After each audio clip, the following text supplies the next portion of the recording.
ABC 7 business commentator Richard Stern joins us now. And Richard, it was from the start an up day on Wall Street. And very happy to see it, Scott. The Dow Jones Industrial Average was up by 139 points at the high of the day. And if you recall, we were down yesterday and down a little bit on Friday as well. And I thought to myself, so what's the difference between Friday, Monday, and Tuesday? And the real answer is not very much. Some days there simply is no reason why the market did what it did. Yes, there's an election 3 weeks from today. Yes, guess what? Tomorrow night, I understand there's a debate.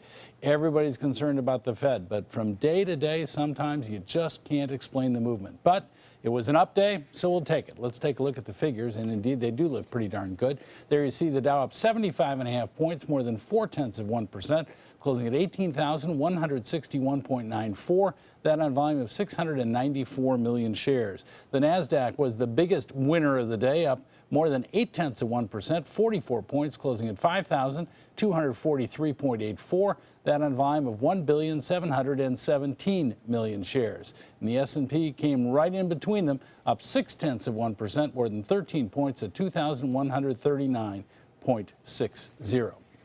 When I concluded our business report last night, I mentioned that, oh yes, a company by the name of Netflix had announced its earnings after the close, and just maybe the stock will do pretty well tomorrow. Well, once in a while I get it right. Netflix shares were up by more than 19% today. Yes, I said 19%.